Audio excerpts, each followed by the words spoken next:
Dans cette partie du cours, nous allons aborder le côté programmation du microprocesseur 8086. Nous verrons les modes d'adressage, les différentes instructions dont il dispose, ainsi que les règles d'obtention des codes d'instruction. Le microprocesseur 8086 est un microprocesseur de type CISC. CISC veut dire Complex Instruction Set Computer. Il dispose d'à peu près d'un ensemble de 350 instructions réparties en 4 groupes. Les instructions de transfert, les instructions arithmétiques, les instructions logiques et les instructions de branchement. Une instruction suit la forme générale de mnémonique, destination, source. Un mnémonique, c'est un mot qui veut dire relatif à la mémoire. Par exemple, add AX, BX. Add, c'est le mnémonique, donc c'est un terme qui permet de se souvenir que l'opération d'addition est décrite par le terme add. Ensuite, les opérandes de l'instruction sont AX et BX. Ce qu'il y a de particulier, c'est que le premier opérande, celui qui est noté en premier, il sert d'opérande et de destination pour l'opération. Ainsi, cette opération d'addition, elle va faire ça. Donc, AX reçoit le contenu de AX auquel on ajoute BX.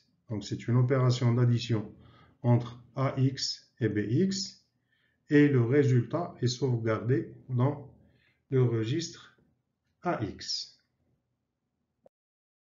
Les modes d'adressage permettent de définir la manière avec laquelle est obtenue la position ou l'adresse en mémoire de l'opérande, ce qui correspond au calcul de l'adresse effective. Le déplacement ou l'offset dans le segment est appelé adresse effective. Les modes d'adressage disponibles pour le 8086 sont l'adressage implicite, immédiat, adressage d'un registre, adressage direct, adressage basé, adressage indexé et adressage relatif. L'adressage implicite, c'est le cas où l'instruction contient uniquement le code de l'opération. Donc il n'y a pas d'adresse d'un opérande. Par exemple, l'instruction note AX, cette instruction ne nécessite pas d'opérande, ni d'adresse, ni d'opérande. Elle permet uniquement de faire le complément à 1 du contenu du registre AX. On parle ensuite d'adressage immédiat dans le cas où une instruction contient la donnée en elle-même ou bien l'opérande en lui-même. Par exemple, l'instruction move AL, 21. Donc cette instruction permet de déplacer la valeur 21 dans le registre AL. Ici, il y a un adressage immédiat. Pourquoi? Parce que on spécifie directement la valeur de l'opérande, qui est dans ce cas la valeur 21. On parle ici de valeur immédiate ou bien d'adressage immédiat.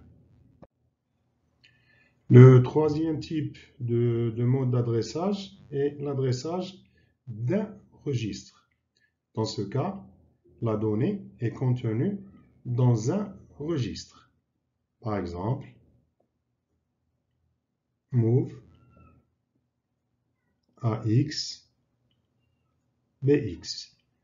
Ici, le contenu du registre AX, plutôt BX, va passer dans le registre AX. Ici, on parle d'un adressage d'un registre. Pourquoi? Parce que la valeur de l'opérande se trouve dans un registre. L'adressage direct, c'est le cas où l'instruction comporte l'adresse effective de la case mémoire où se trouve la donnée. Par exemple, move BL, virgule 200, entre crochets. Ça, c'est un type d'adressage direct. 200 est la valeur de l'adresse. Elle est fournie au niveau de l'instruction.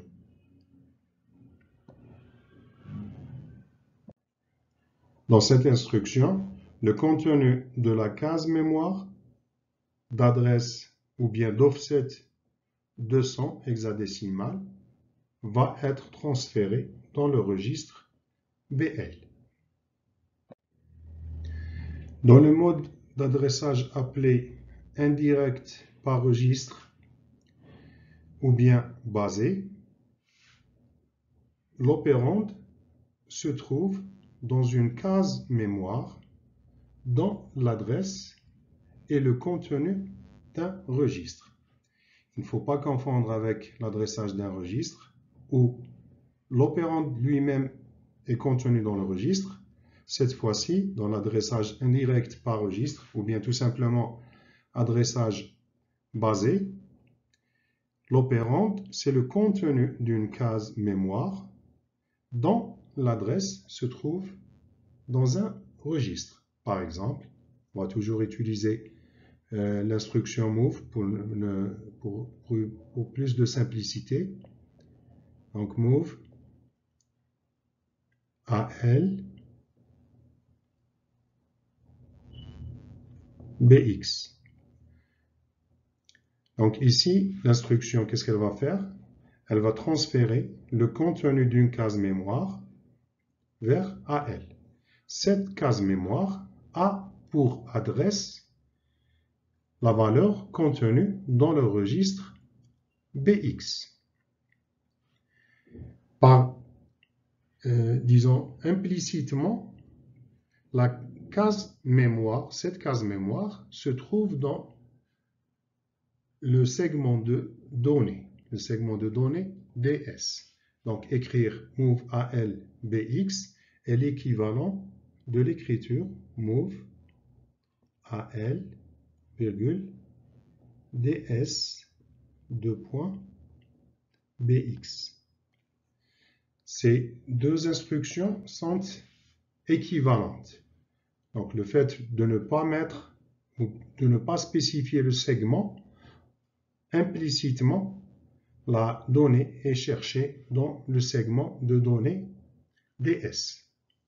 Si l'on veut que l'opération se fasse à partir du segment de données supplémentaire, il faut le mentionner sur l'instruction. Par exemple, la même instruction, move AL, mais cette fois-ci, si l'on note ES en 2.bx, là, l'opérande va être cherchée dans une case mémoire qui se trouve dans le segment de données supplémentaire ES.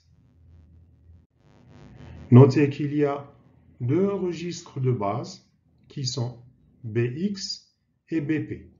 BX est utilisé en association avec l'un des segments de données qui sont le segment DS ou bien le segment ES, et il y a l'autre registre de base qui est le registre BP qui est associé à la pile.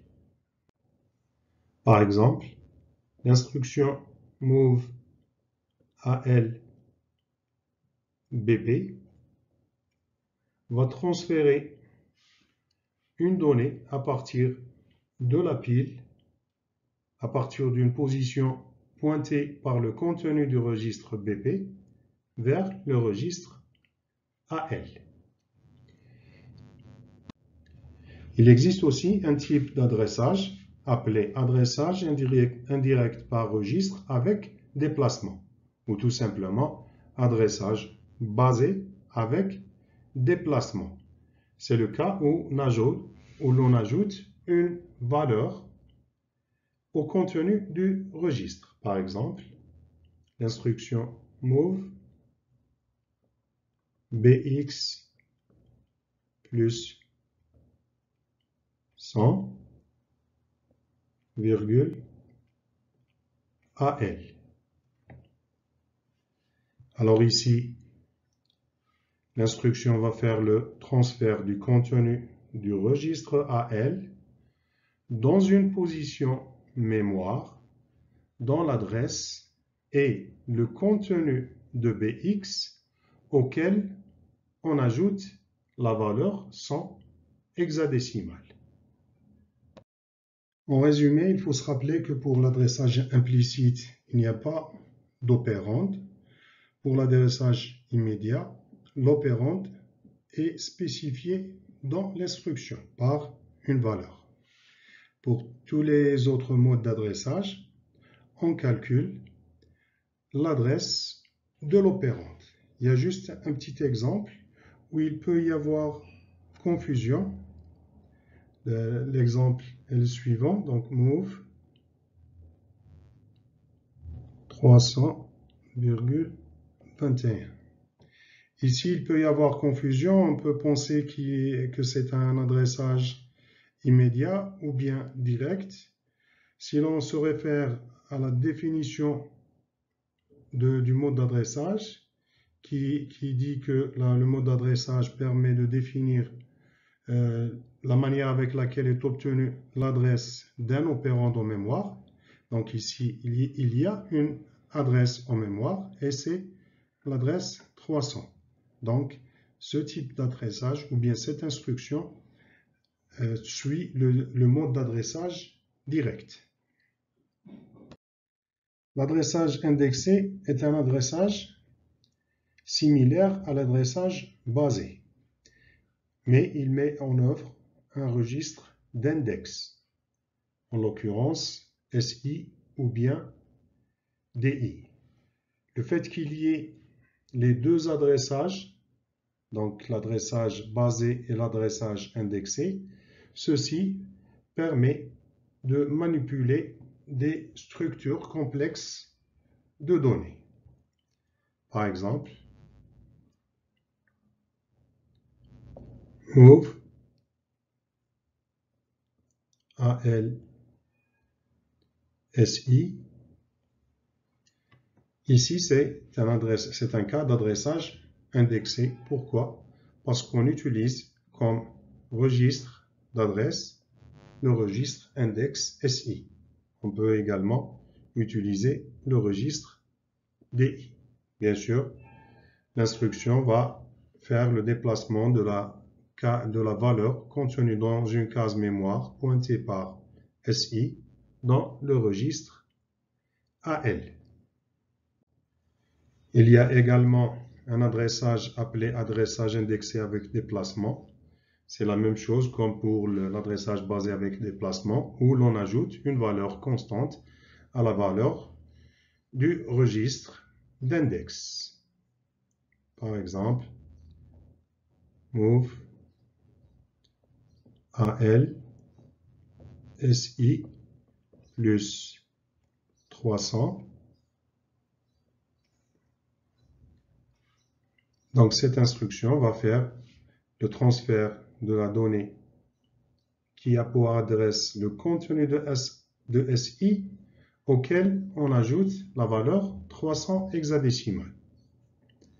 Ce contenu-là va être transféré dans le registre AL. On peut également combiner entre les adressages basés et indexés pour obtenir l'adressage basé indexé ou bien indirect indexé. C'est le cas de l'exemple move AL, virgule, BX plus SI. Et c'est cette technique-là qui est utilisée pour adresser par exemple les vecteurs ou bien les matrices en mémoire.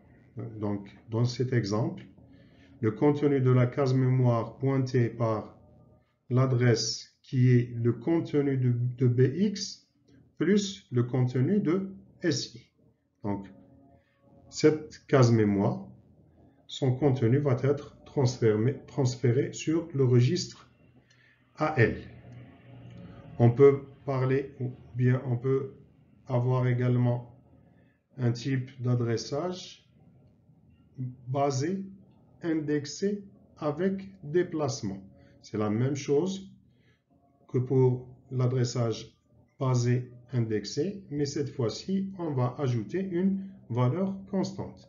L'exemple de move AL BX plus par exemple DI, on peut utiliser comme registre d'index bien sûr soit SI, soit DI, plus 200 hexadécimal.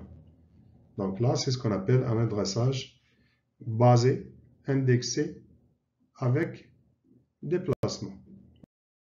Le dernier mode d'adressage que nous allons voir est le mode d'adressage relatif.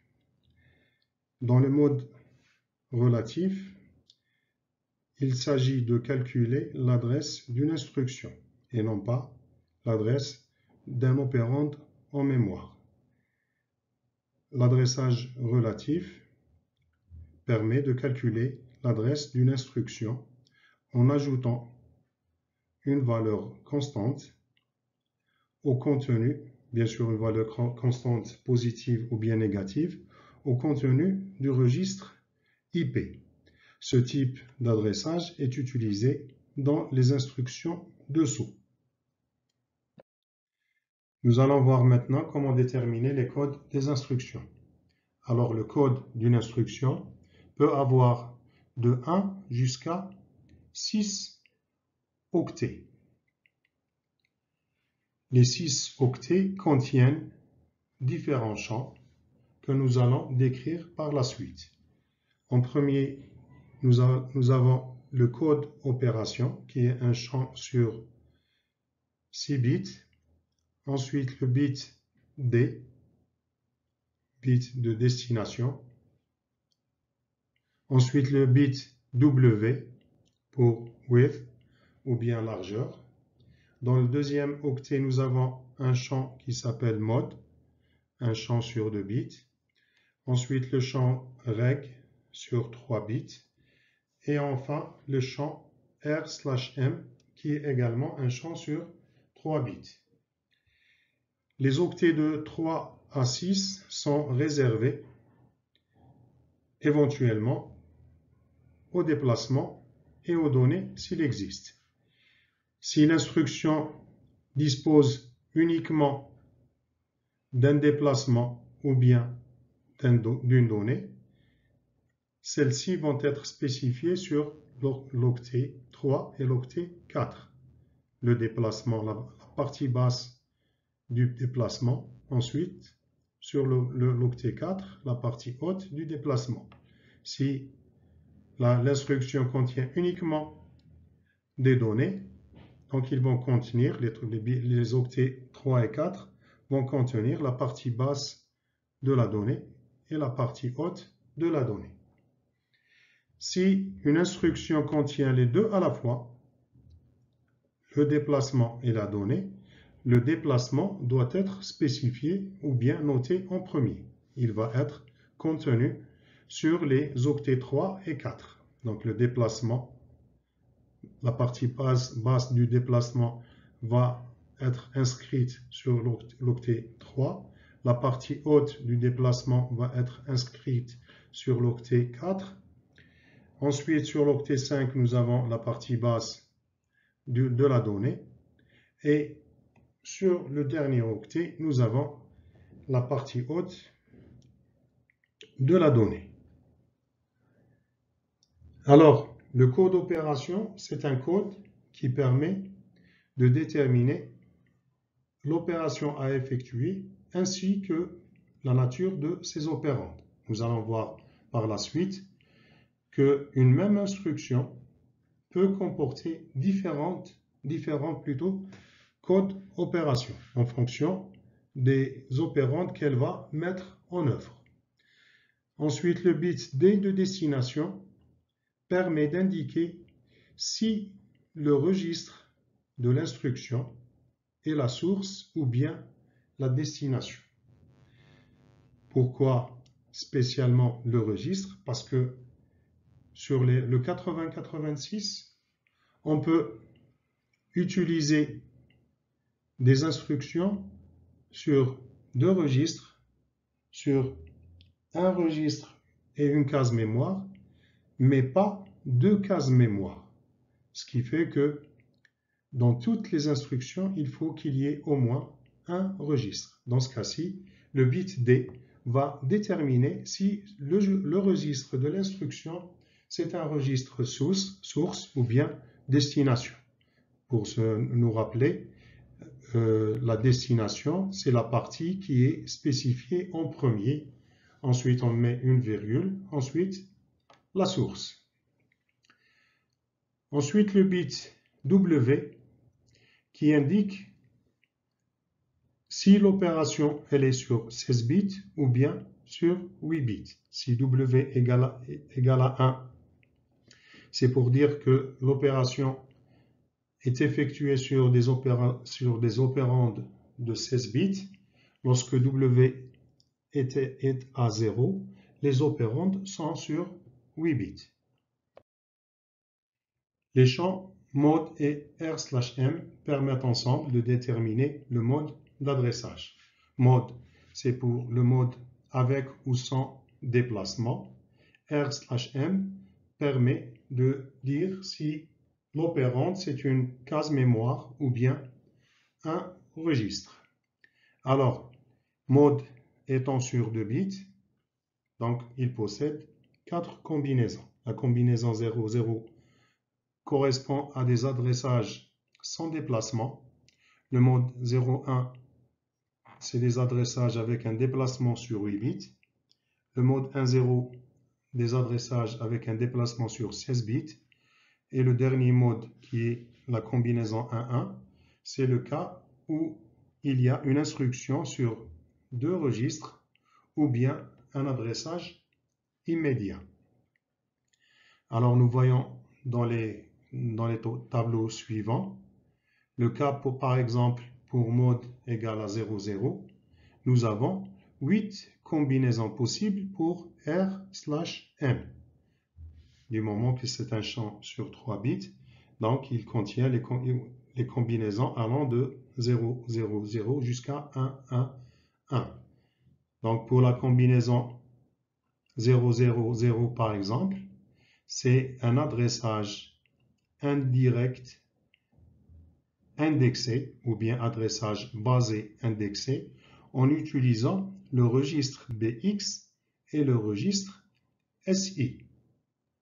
La combinaison par exemple 0, 1, 1, c'est aussi un adressage indirect indexé, mais cette fois-ci en utilisant le registre BP et le registre d'index DI. Donc vous allez essayer de voir tous ces tableaux-là pour avoir toutes les possibilités des modes d'adressage. Il y a uniquement un cas particulier pour le mode 00. C'est le cas où nous avons 1, 1, 0 pour R/M.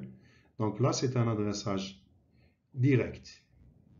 Donc tous les autres adressages, donc ce sont des adressages soit indexés, soit basés indexés avec ou sans déplacement. Pour le dernier cas, pour le cas où mode égale à 1, 1, nous avons des instructions soit sur 2 registres ou bien un adressage immédiat. Lorsque nous avons une instruction ayant 2 registres, reg, le champ reg va exprimer le registre de destination et le champ r/m va exprimer le registre source. Le champ reg, éventuellement r/m, lorsqu'il définit un registre, dans le cas où mode égale à 1,1, permettent de déterminer les codes des registres. Alors, ce sont des codes sur 3 bits, donc de 0, 0, 0 jusqu'à la combinaison 1, 1, 1.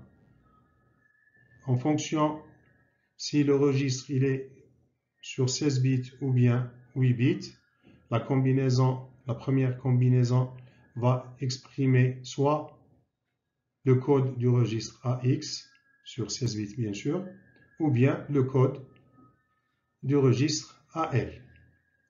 La dernière combinaison, qui est 1, 1, 1, peut exprimer le code du registre DI, lorsqu'il s'agit d'un registre sur 16 bits, ou bien le code du registre BH, lorsqu'il s'agit d'un registre sur 8 bits.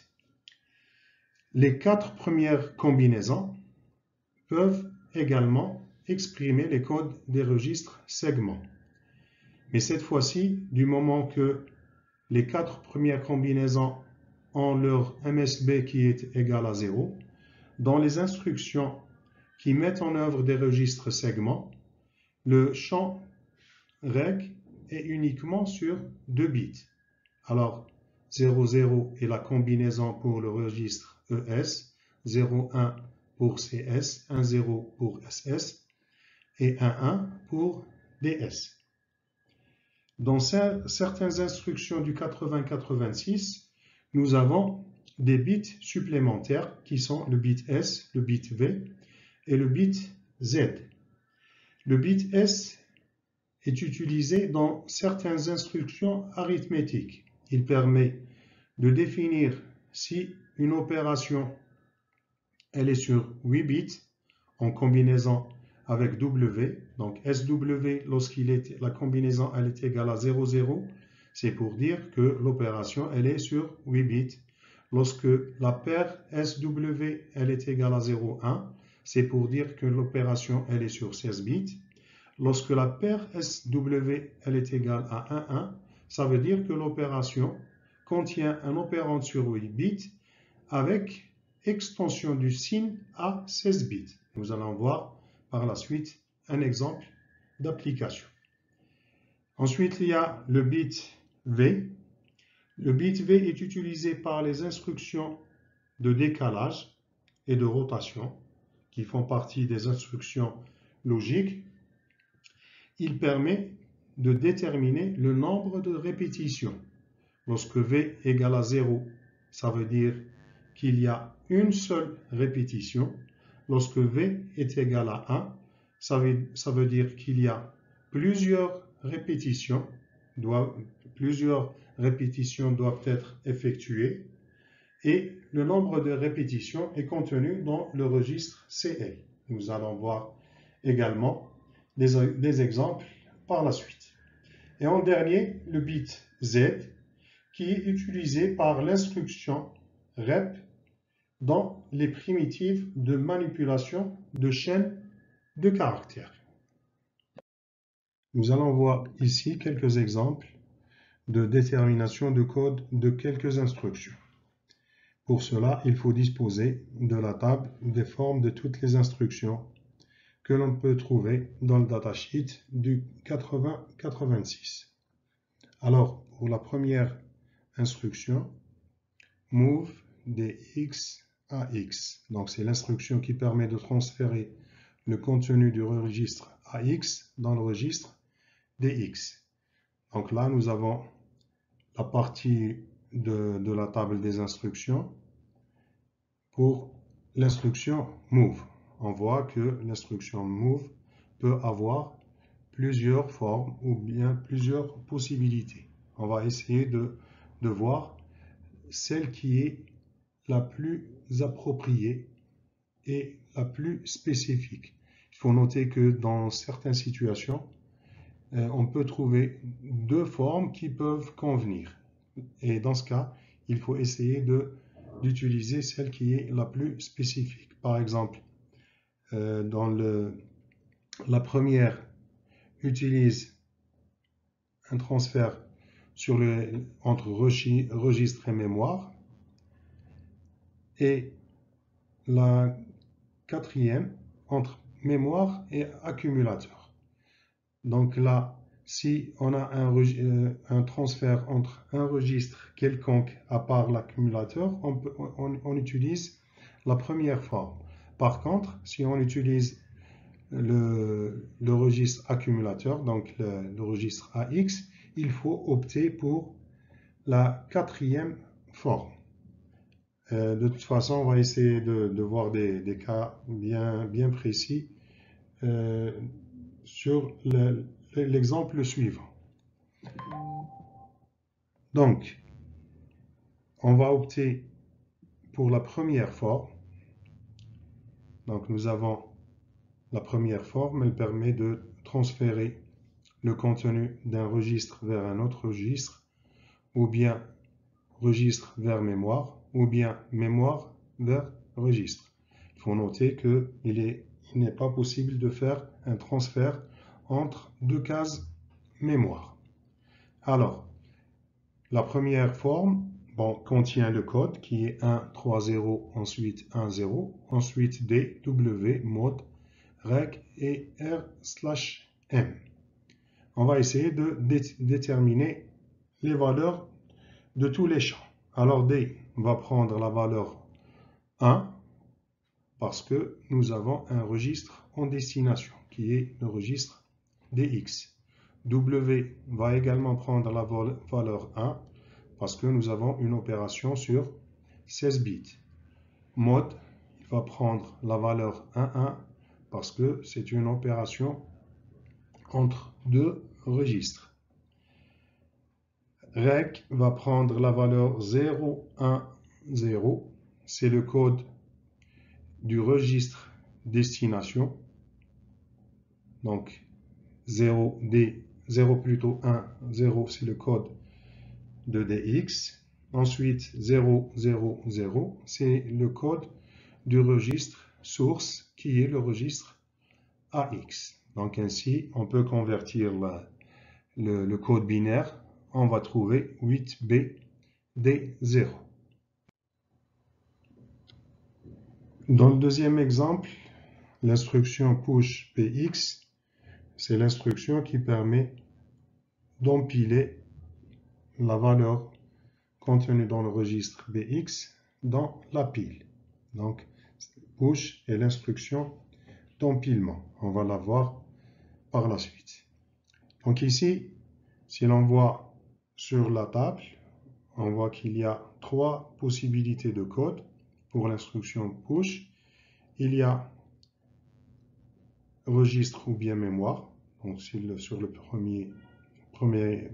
première forme. Ensuite, registre sur la deuxième forme. Et le troisième, c'est un registre segment. Alors ici, puisque nous avons les deux premières formes peuvent convenir, mais il faut utiliser celle qui est la plus appropriée ou bien celle qui est la plus spécifique. Du moment que nous avons un empilement d'un registre, on va opter pour la deuxième forme. Donc la deuxième forme, c'est le code 01010 et ensuite uniquement il y a le champ reg.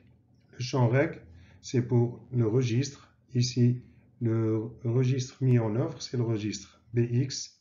Donc le code c'est 011. Et le fait donc de convertir en hexadécimal, on va obtenir la valeur 53. Le troisième exemple, c'est LEA AX, BX plus 100 entre crochets. Cette instruction veut dire Load Effective Address. Donc c'est chargement de l'adresse effective dans AX. L'adresse effective, c'est bx plus 100. Donc cette instruction, qu'est-ce qu'elle va faire? Elle va ajouter à la valeur de bx 100 et ensuite le résultat trouvé, elle va le transférer sur le registre AX parce que l'adresse effective ici, c'est le contenu de bx plus 100. Alors, pour trouver le code de l'instruction, si l'on se réfère à la table, il y a une possibilité, une seule possibilité. Donc, un code sur 8 bits, et ensuite les champs mode, reg et r/m. Alors, mode, on doit utiliser 1, 0. Pourquoi? Parce que nous avons ici un mode d'adressage avec déplacement sur 16 bits, puisque nous avons plus 100. La valeur 100, c'est une valeur qui doit s'écrire sur 16 bits. Donc, nous avons un mode d'adressage avec déplacement sur 16 bits. Ce qui fait que mode doit prendre la valeur 1, 0. Ensuite, reg, c'est le code du registre. Ici, le registre utilisé, c'est le registre AX. C'est le registre AX, donc son code c'est 000. Ensuite, r/m, c'est la combinaison pour laquelle nous avons un adressage basé en utilisant le registre BX. Donc, si l'on se réfère à la table que l'on a vu tout à l'heure, on va trouver le code r/m égale à la combinaison 1, 1, 1. Ensuite, bien sûr, il ne faut pas oublier de mentionner, bien que ceci n'est pas, ce n'est pas explicite sur la table des instructions, mais il faut mentionner la valeur 100 dans l'instruction. Donc 0, 0, 1, 0, c'est la valeur en hexadécimal. Donc ceci, c'est la valeur en hexadécimal du déplacement. Bien évidemment, il faut le noter octet bas, ensuite octet haut. Donc 0, 0 qui est l'octet A, l'octet bas plutôt, et 0, 1 qui est l'octet haut. Et ensuite, il faut uniquement convertir en hexadécimal pour tomber sur le code 8D 870001. Pour l'instruction add bx plus si, AL, nous avons également donc 3 possibilités. Les 2 dernières possibilités, c'est pour un adressage immédiat, immediate to register memory, ou bien immediate to accumulator. Ici, nous n'avons pas un cas d'adressage immédiat, donc on va opter pour la première forme, registre mémoire, with register to either, donc vers mémoire ou bien registre.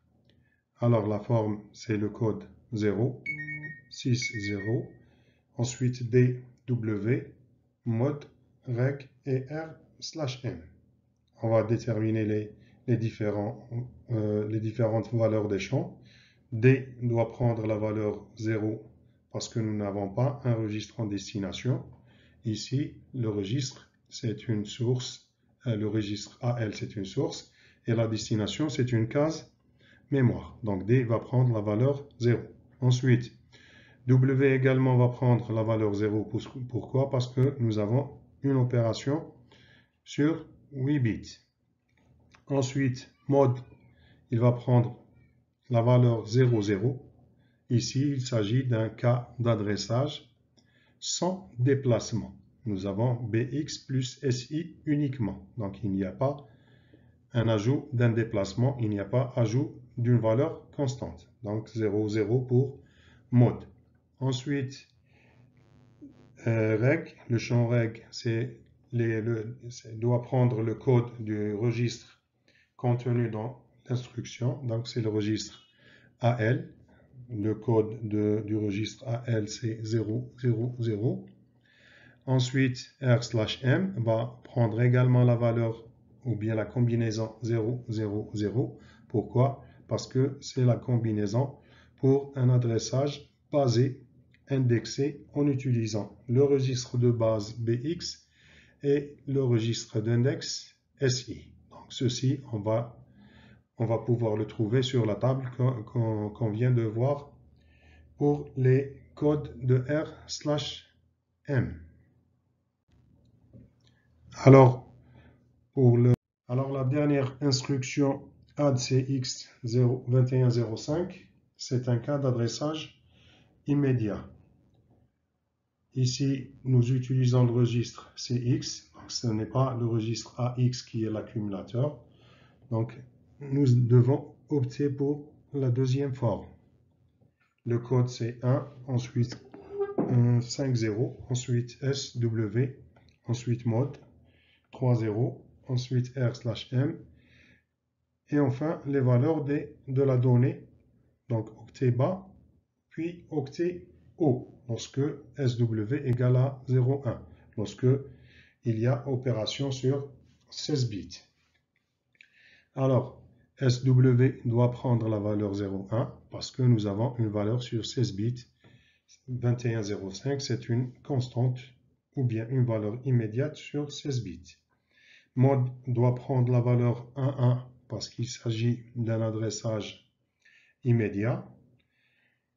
R/M doit prendre la valeur 0,01, c'est le code du registre CX.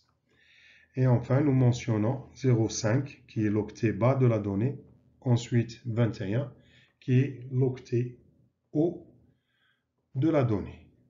Il suffit par la suite de convertir le binaire en hexadécimal pour trouver le code de l'instruction. Il y a juste une petite remarque par rapport à SW.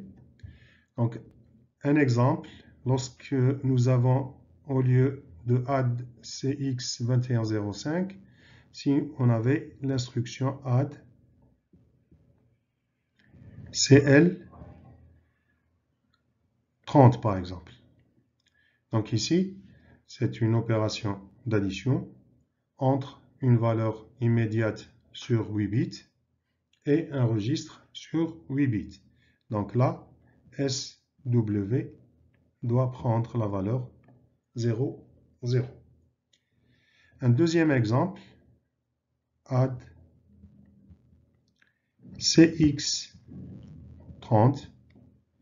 Ici, nous avons une addition d'un registre sur 16 bits avec une valeur sur 8 bits. Alors, avant de faire l'addition, il faut bien sûr, dans un premier temps, transformer la valeur 30 qui est écrite sur 8 bits, il faut l'écrire sur 16 bits. Donc ici, SW doit prendre la valeur 0, plutôt 1,1.